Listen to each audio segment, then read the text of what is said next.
Yeah, we were looking again, we're towards the end of Perek Beis, and Perek Beis is talking about emulating the midos of Keser, which is defined as anova, humility is the dominant midah, and the Torah Devorah mentioned there are three primary ingredients that can bring a person to humility, and then two subsidiary agreements, that steps rather, that augment the primary three, but are not so effective when they exist in isolation. That's the structural point that he makes. The three primary steps are boreach min hakavod, number one. Number two, have an awareness of our lowliness.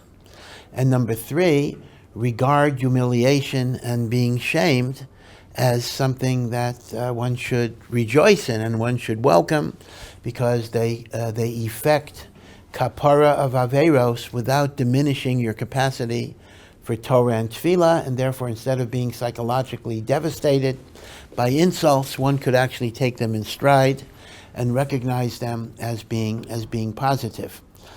Those are the primary three, and then he mentions the two other ingredients that can help, but are not so effective if they're taken in isolation. Right? He describes this as a medicine, a potion that you mix together. Is number one, to be machabed everybody, and number two, to love everybody. Right? So that's the structure of what he's looking at. Now, again, I want to repeat one point. The one element that you don't find in the Torah Devorah is any discussion of self-esteem. Again, it's very, very interesting, because especially today, you read a whole paragraph, be aware of your worthlessness, how bad you are, now, l'chaira, there's a fundamental contradiction. Is it logical to say that everybody in the world is wonderful? Everybody in the world is wonderful, except me. In other words, I have to honor the Russia, because even the Russia is made in the image of God, and even the Russia has beautiful, beautiful qualities that if you go beneath the surface, you will see these qualities. And I have to recognize that people have mitigating circumstances for the averos that they do. So everybody in the world gets the benefit of being judged favorably, except me. I have to be the worst depraved person. So there is, in fact, something illogical about the idea of honoring everybody except yourself. Now, in more modern Musar Svarim, Alei Shor, and really, also, there is a whole idea of godless Adam. A person has to recognize. This goes back to Slobodka Musar, right? The great yeshiva of Slobodka. Maybe I'm no gay Devorah because my own Rosh Yeshiva was a Talmud of Slobodka. Rav Ruderman was very close to the altar of Slobodka. He was Rav Yaakov Kamenetsky's cousin, who was also very close to the altar of Slobodka. And Slobodka, in many ways, produced at least the American Gedolim. Rav Hutner, Rav Yaakov Kamenetsky, Rav Ruderman, Rav Aaron Kotler, all of them are from Slobodka. And Slobodka, the altar of Slobodka, Rav Nassan Tzvi Finkel, same name as the Mir Rosh Yeshiva, so his dominant approach to Musar was the notion of godless. A person has to recognize their potential. A person has to recognize their greatness. A person has to recognize how special they are, because then you're going to have to live up to that standard. Now that's an opposite approach to the notion of how depraved I am, how worthless I am. Because the altar of Slobodka very strongly felt that if a person concentrates on their shiflus, instead of motivating them to do tshuva, it will have the opposite effect. They're going to get depressed, and they're going to feel hopeless, and they're going to feel it's not possible to change. Rav Yerucham of Mir, the great mashgiach of Mir, who was a chaver of the altar of Slobodka, both of them were talmidim of the altar of Kelm, of Simcha Zissel, once said that a person who is not aware of his chesronos is a fool.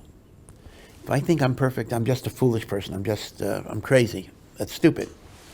But if a person is not aware of their milas, that is a tragedy, because they don't even know the kalim, the utensils that they have to serve HaKadosh Baruch Hu. So there was an awareness in what you might call later Musar of the notion of building yourself up and understanding your greatness. And in the Hasidic world, it was encapsulated by the famous statement of Rav Bunim of Parshischa. He was the Rebbe of the Kutzker Rebbe and the Ger Rebbe. And in fact, he's a very fascinating person. He actually made his living as a pharmacist or whatever it is. He didn't want to get any income as a Rebbe. But he was a great Rebbe. He's called the Rebbe's Rebbe because, Ger was a huge Hasidus in Poland. Everything that came from Rav Simcha Bunim. And Rav Simcha Bunim made the famous statement that you have to have two ideas in your pockets, two different pockets. One pocket is Anochi Ohr v'Efer. I am dust and ashes. I am nothing. I am worthless. And the other is Bishvili Nivra Ha'olam. Because of me, the whole world was created. That's taken from a Mishnah in Sanhedrin, but he's the one that combines it. People often think it's a Chazal. And Chazal don't, the idea that you have to have two ideas in two pockets is not from Chazal. It's from Rav Simcha Bunim of Parshischa. But the term Bishvili Nivra Olam, that is from Chazal, where the Mishnah in Sanhedrin mentions, why did God make only one man and one woman? Right? Hashem made many horses and many dogs and many cats and many cows, but only one man and one woman. Some say only one creature that was split, so that each person should say that the entire creation of the world is worthwhile just for one person, for me. Bishvili Nivra Ha'olam.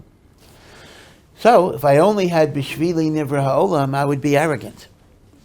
If I only had Anochi Ohr v'Efer, I would be depressed and immobilized. So a person has to simultaneously combine a sense of their godless with the humility of recognizing that without Hashem, I'm nothing at all. You have to have both ideas. But in truth, in some of the earlier Musar Svarim, some of these ideas are not emphasized that much. I think you'll look in vain in the Tomer Devorah for declarations about how great I am. It's the other way around. When it comes to me, I got to be mashbil myself. When it comes to others, I have to be mechabe. Now again, there's a certain illogic in that, meaning to say, why am I worse than everybody else in the world, number one? And number two, hey, everyone else has to think I'm great. So what is it? Am I great or am I worthless? So I'm supposed to tell myself I'm worthless. But you're supposed to think about me as great. Because vis-a-vis you, I'm the other person. So what is it, right? But once again, I think though, that the Tomer Devorah does not mean to deny Bishvili Nivra Olam. And in fact, if you think about it, the whole Sefer is miyusad on how powerful a single human being is. Because what is the Sefer about? By my behaving a certain way, I cause the Ribono Shel Olam to behave that way. I control God's reactions. I determine God's interactions. That doesn't sound like being weakness, ineffectual. Fakert.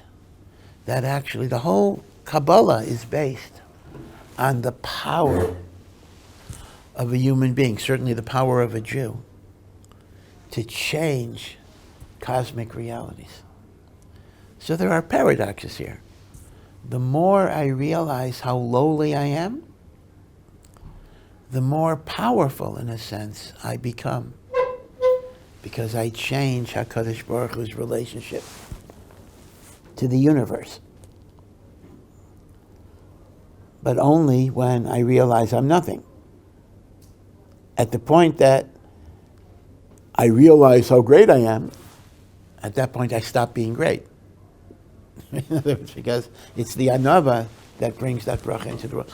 So all I'm saying is, this goes back to a fundamental idea that sometimes confuses people a little bit. Because you read different svarim and they seem to contradict each other. One sefer talks about how lowly a person is, and the other sefer talks about how great a person is. And like, what is it? And the truth of the matter is, it's all true. It's all true. However, different ideas are emphasized at different times in Jewish history, because every generation needs different aspects of Hashem's infinity. The Torah is infinite to bring us to certain places. Right? So therefore, some Sforim will emphasize this Nakuda, and some Sforim will emphasize that Nakuda. It's not all meant to be a machlokas. Rather, different things are emphasized.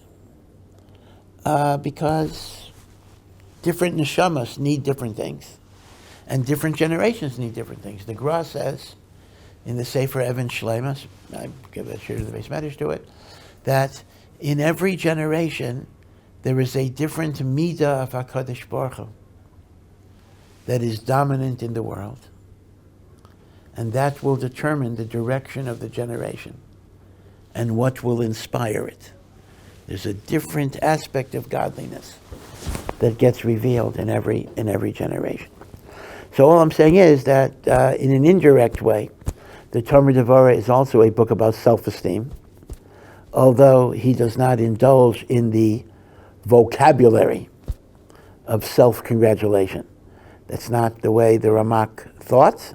That's not what he talked about. But mimela, it emerges that a human being, a single yid, has a tremendous, tremendous koach in the world.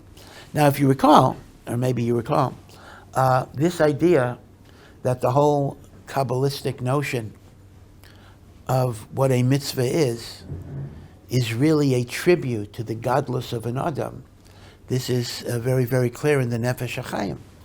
Shar Aleph of the Nefesh HaChaim talks about the idea that every Jew has to know how powerful they are, how much every mitzvah makes a difference. Meaning, the way a makubal looks at a mitzvah is very different than the way we might look at a mitzvah. We might look at a mitzvah, if I obey God's command, God will give me good things.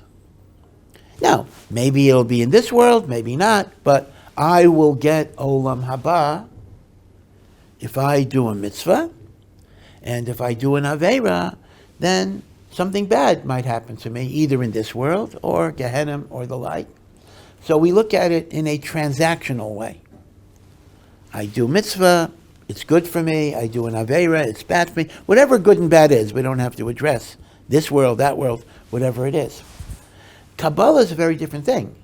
In the language of a makubal, if I do mitzvahs, I learn Torah, I open up gates of kedusha and bracha that infuse the world. Not just the world, the universe.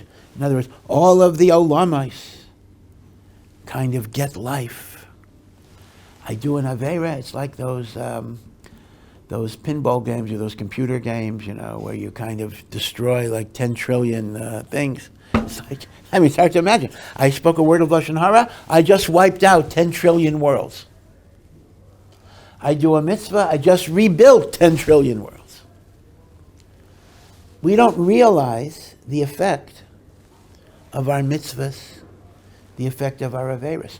So Kabbalah, in many, many ways, is a tremendous validation, in spite of the vocabulary of I'm a nothing and I'm worthless.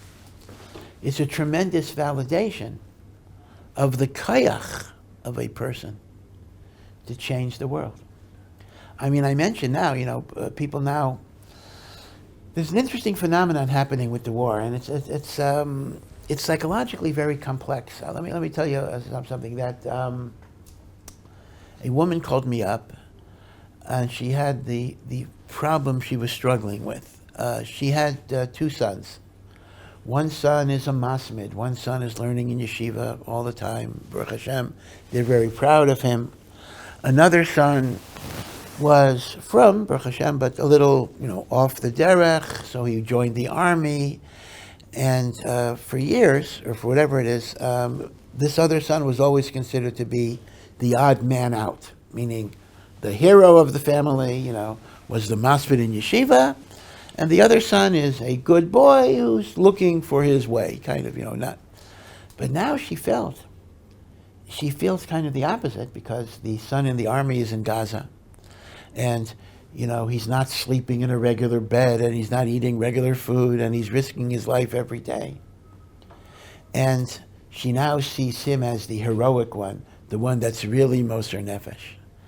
And the other son, he has a bed, he has 3 meals a day, he's learning. And she felt what was bothering her, I'm not sure if I'm explaining it right, what was bothering her a little bit was that she found that she was losing respect for the endeavor of Talmud Torah. That, learning is important, but is it as important as the chayal that's risking his life? And she was not comfortable with that feeling, because that seems to be kind of a betrayal of the idea that Talmud Torah is the most important thing. And this is why, by the way, I don't want to get into too many politics, this is why sometimes you see statements which I absolutely disassociate from. I disassociate it, but I'm going to tell you why they say it, where some people in the Torah world will denigrate chayalim, and they say, we don't need soldiers, we don't need them, why should you visit bases? Again, I disagree, I disassociate, but they'll say, why should you? Because let me explain what's going on. What's going on is that there are segments of the Torah world that are afraid that this process of glorifying the chayalim is indirectly denigrating B'nai Torah. We become self-hating. We become denigrators of ourselves. This is very tricky. This is very, very tricky. I hope I'm making sense here. It's very tricky because, yes, there is a chiyuv of hakaras hatayv to chayalim. They deserve appreciation. They deserve gratitude for what they're doing. And we should give them chizuk. Okay, that's very important. But at the same time, we have to be makir that this is a hishtadlus that's necessary. But the real nitzachon of Am Yisrael comes from the learning and the mitzvahs. So there are segments in the Torah world that are afraid if you're building up the chayalim too much, exactly as this mother described it, you're going to have less appreciation for the role of Talmud Torah. It's a very tricky navigating type of thing. Again, I will repeat that I absolutely disagree with those who say forget about the chayalim, but I understand psychologically what is going on. Because I see it. People are having less appreciation. In fact, even B'nai Torah feel guilty. A Ben Torah feels guilty. What am I doing sitting in the Beis Medrash when so-and-so is in Gaza? But what's the answer? The answer is not to get rid of hakaras hatov to chayalim. That's not the answer. But the answer is to appreciate what it is that you're doing. And the problem is we don't see a direct cause and effect. If I'm a soldier and I have a gun and I kill a Hamas guy, so we see, I pull the trigger, the bullet hits him, he's dead.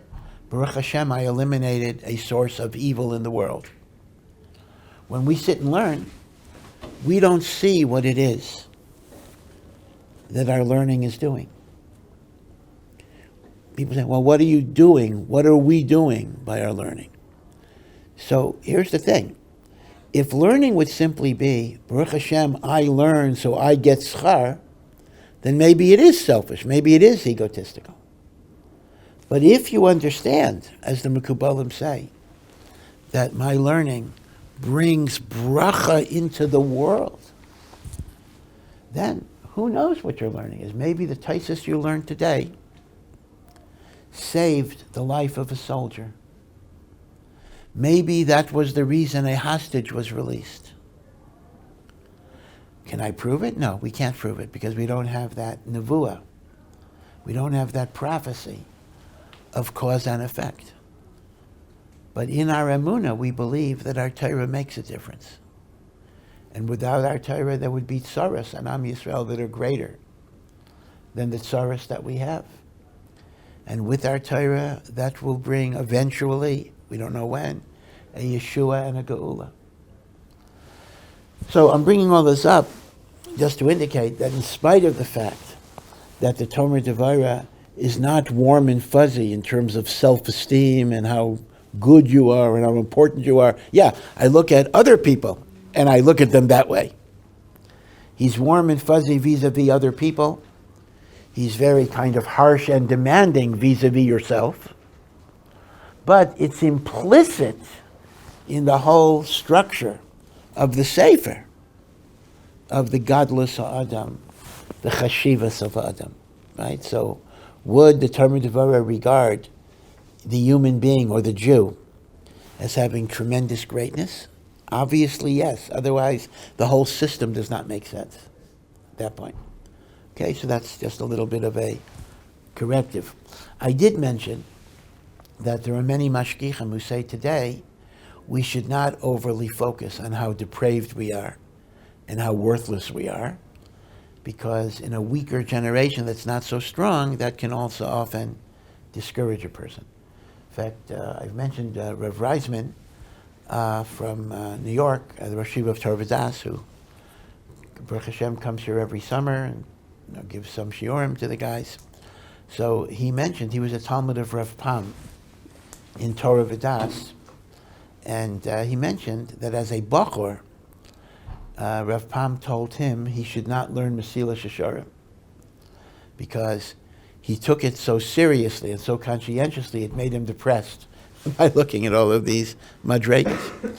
So the Mesilas Yesharim, which is the Ramchal, which is considered to be, really, by many, the greatest of the Musar Sfarim, may not be suitable for certain personalities at certain times in their lives. Okay. All right, but be it as it may, going back to the last two in Perek Sheni, so we have the idea of honoring all of God's creations because they are all made with the Chachma of Hashem. And then we have the notion of loving God's creations. And as I mentioned yesterday, there is a linkage between kavod and ahava. Respect, honor, is connected to love because true love is a recognition of the worth and the value of the other person. And that's what the Vilna Gaon says in Shir HaShirim, that it's precisely when I acknowledge the godly qualities in a person, that is what I love about a person. What I love about a person, when it's true love, is not the physical, but it is the spiritual. And therefore, you cannot really love someone that you do not have kavod for. Okay? Otherwise, it's infatuation or whatever it is. You know, even a dog. Let's say you love a dog. First I say, I love my dog. Well, what do I love my dog for? Again, maybe I'm trivializing it. I love my dog because he's loyal. I love my dog because he's friendly. I love my dog because he's happy to see me, even if nobody else wants to see me. So what do I love? Now, I'm not going to say dogs have tselem elokim. They don't. But at least instinctually, they were programmed with certain qualities that emanate from God's benevolence.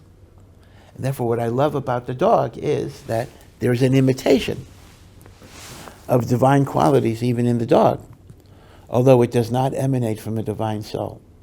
So the Gemara says all love is connected to recognition of divine qualities. And the recognition of divine qualities is what kavod is. Kavod, remember, we first said, the etymology of kavod is heaviness, weightiness, significance. It's not just politeness. Kavod means I see in you qualities of significance and godliness. And then I can have love for you because of those qualities.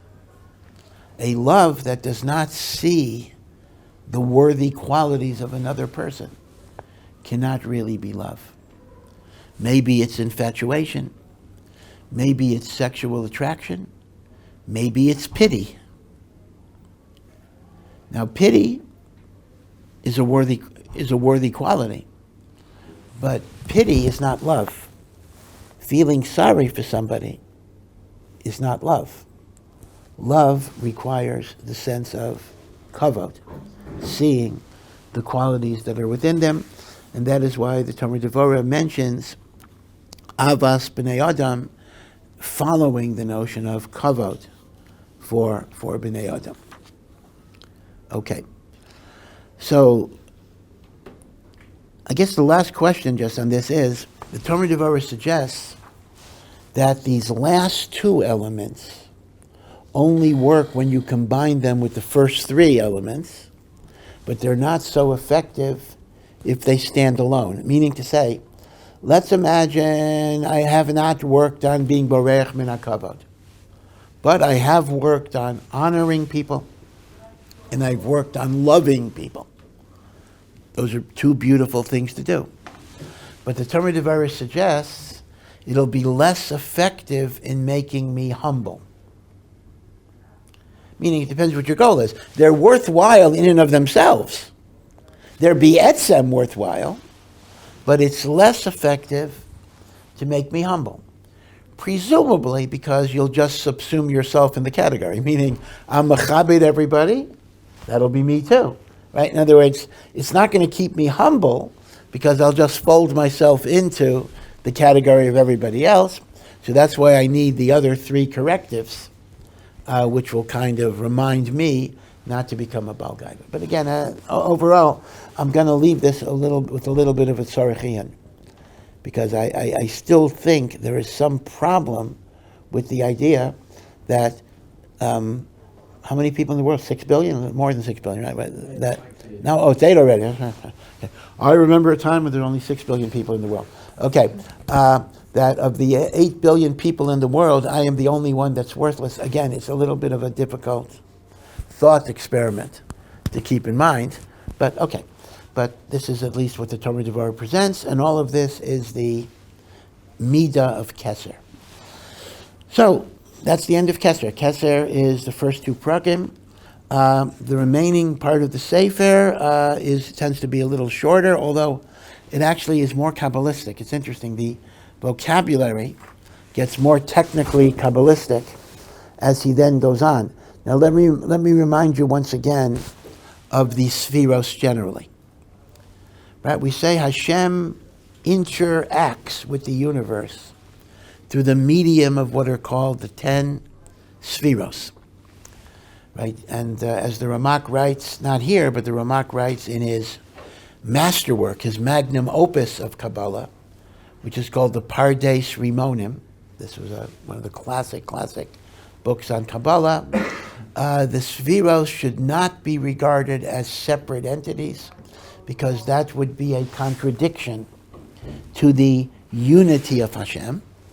But rather, he gives a famous mashal that the Sfiros are like colored glasses. If you pour water into a red glass, it looks red. You pour water into a blue glass, it looks blue. So the Sfiros, there's only one God, one unity of God, one indivisible unity of Hashem, but it manifests itself in different ways. So it appears to us as if there are 10 Sfiros, but in fact they are all unified. So in the order of the Sfiros, you have Keser, and then you have Chachma, wisdom, to the right. You have Bina, understanding, to the left. Right? So imagine Keser is in the middle here, Chachma to the right, Bina to the left.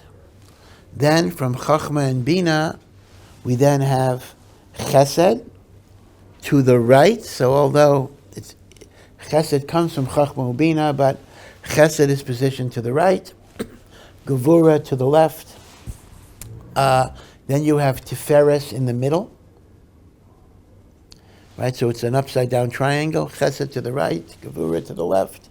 Tiferes in the middle. Then you have Netzach, eternity to the right.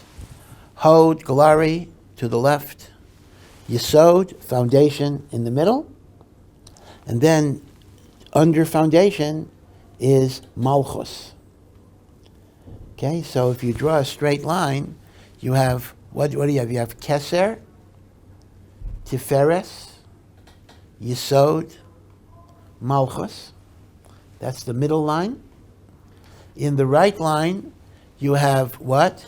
You have Chesed and Netzach. And you have, Chachma, Chesed, and Netzach.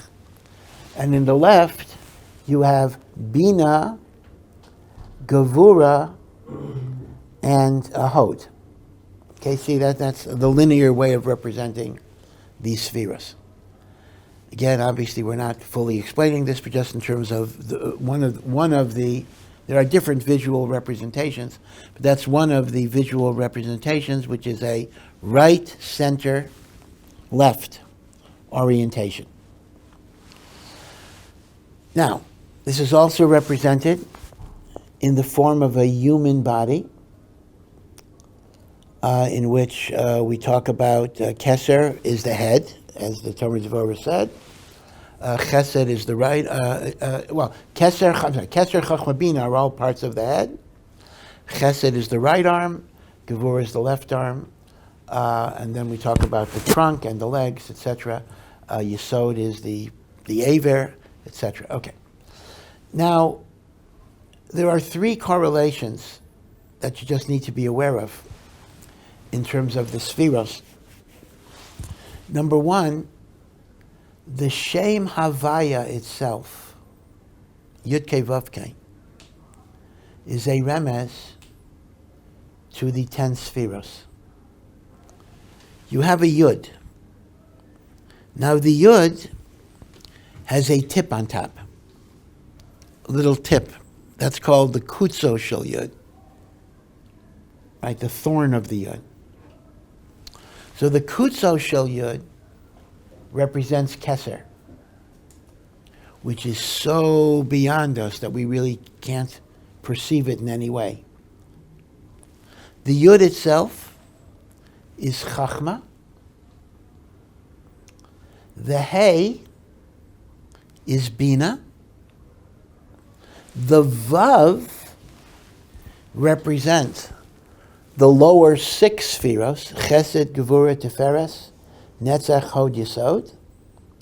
And the final Hey represents Malchus. Again, the way Kabbalah works is we actually divide the 10 spheros into 3 groups. Keser, Chachma, Bina are called Muchen.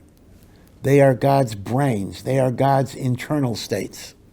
Keser, in other words, which are not yet manifest in concrete behaviors. So Keser, Chachma, Bina are the Muchen of Hashem. The Moach, the brains. The next 6 spheros, Chesed, Gevurah, Tiferes, Netzach, Hod, Yesod, are called Zeir Anpin.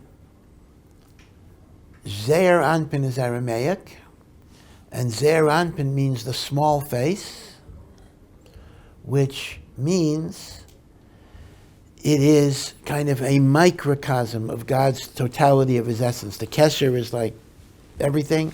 Zeir Anpin is a microcosm, but it's also called the masculine, the Zduchra, and then Malchus is the feminine element of creation, also called Shekhinah, and the unification of Zeir Anpin and Malchus is the unification of the masculine element and the feminine element, and that brings bracha into the world. So I think I mentioned this before. In most Siddurim, there's a prayer before many mitzvahs that's called L'Shem Yichud. And this is a Kabbalistic prayer. You have it before tzitzis, you have it before tefillin, you have it before Baruch Sha'amar, in part, before Sfiras HaOmer. L'Shem Yichud. Now this is a prayer from the Mekubalim. And in fact, the Noda B'Yehuda was very much against people saying L'Shem Yichud, because they said if you don't know what Kabbalah is, you have no business saying L'Shem Yichud. And he was against it. But the minhag was nispashet that many people say L'Shem Yichud. Now, in L'Shem Yichud, there's a phrase, L'Shem Yichud Kudsha Berichu Ushechintei.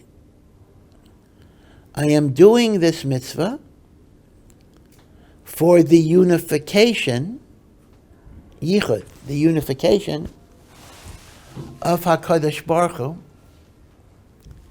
and his Shekhinah. That's what the words say. L'shem yichud kudsha berichu ushechintei. What does it mean to unify kudsha berichu and his Shekhinah? I mean, we use these words interchangeably, right? The Shekhinah, Kadosh Baruch Hu, Hashem. So, in the language of the Mekubalim, the Zeir Anpin is called Kudsha Berichu, and the Malchus is called Shechina, which is feminine. And the concept is that through our tefillas, we want there to be a unification between the Zeir Anpin and the Malchus, which is Shekhinah. So what does that even mean? You understand why the Noda B'Yehuda didn't like this. It says, what? God has different parts and you're putting it together like a Lego set or whatever it would be. There's only one God. Yichud, Kudsha Berichu, Shechintei. I mean, God forbid, it sounds Christian, it sounds something. Dualities. So the answer is, although it's not a real answer, the answer is, this is all metaphorical. It's not meant to be literal. Okay, that's great. So what does it mean? So essentially, I mean, I can't actually tell you what it means, but just in a very, very superficial way. What's going on is that what exists in the physical world is really symbolic of things that are happening in the spiritual world. Now, in the physical world, a man unites with a woman, and that is the mechanism for the creation of life. Life is created by the coupling, by the joining of the masculine and feminine elements. That is what is done in the gross physical way. But what happens in a gross physical way is simply symbolic of a higher spiritual reality. The same way that the union of man and woman is the mechanism that brings life into the world, it is the union of the masculine and feminine element of Hashem that releases bracha and shefa into the world. So Yichud Kudsha Berichu Shechintei does not mean some type of physical unification. God is one. But it's kind of the activation of the masculine and feminine elements opens up everything, brings everything in. So the Mekubalim pointed out, therefore, that every mitzvah is prefaced with the yichud of Kudsha Berichu Ushechintei. You understand why in Kabbalah the chibur of ish ve'isha was elevated to such holiness, precisely because it was mimicking, as it were, the cosmic unification of the masculine and feminine elements within HaKadosh Baruch Hu. that brought bracha into the world. So the 6 Sfiros are called Zeir Anpin. They are called Duchra, masculine. They are called Kutsha Berichu. Malchus, the 7th one, is called Nukva, the feminine element, and it's called Shechina. So the Yichud of Kutsha Berichu Shechinte is the unification of Zeir Anpin and Malchus, and by effecting that unification, that brings spiritual life into the world, just as all unifications of male and female are the mechanisms for bringing life into the world. In other words, the physical is mimicking a higher spiritual reality. Okay, that's kind of it is. So once again, just to go back to finish this point, so the Shem Havaya is merumas to this. The Kutzo Shel Yud is Keser, the Yud is Chachma, the first Hey is Bina, the Vav is the masculine element of Zeir Anpin, the 6 Sfiros. The final Hey is Malchus, is Shechina. Okay? And that is why the Mekubalim say, in fact, the Ramak brought it before, you may remember, that the Mekubalim say, from the Zohar really, that Teshuvah is broken up into two words, Tashuv Hey, put back the Hey. What does that mean? Because when I do Averos, I separate Kutsha Berichu from Malchus. So what I've done is, I've dislocated the Hey, the last Hey. Right? When I do Tshuva, Tashuv Hey, the Hey returns to the Shem Havaya, which allows it to be connected. Right? So Avera dislodges the Hey, Teshuvah returns the Hey, thereby allowing a coupling of Zeir Anpin and Malchus, right? That's what it means, Toshuv Hey. Of course, in the Shem Havaya, you have 2 Heys. The first Hey is Bina, the second Hey is Malchus. That's why there are 2 levels of Tshuva, but let's just focus on the second Hey for a moment. The second Hey is destroying the Chibur. The sin, rather, is destroying the Chibur between Zeir Anpin and Malchus. Okay? So at this point, the Torah Devorah is going to move into the idea of Chachma. We've gone through Keser, now we're up to Chachma. What is it about Chachma that I am supposed to emulate? By the way, when I said the first 3 Sefiros are Keser, Chachma, Bina, you may be aware that there's another counting in which Keser is not counted at all, and it's Chachma, Bina, Das, like Chabad, and I'll discuss next week. Why do you count Das? Why don't you count Das? Why do you count Keser? Why don't you count Keser? But certainly in mainstream Kabbalah, so to speak, Das is not considered to be a separate Sfira. Das is just the union of Chachma and Bina that produces the 6 lower spheres. Okay, we'll stop. Thank you for listening to this Ohr Somayach production. To find out more and to partner in our mission, please visit ohr.edu.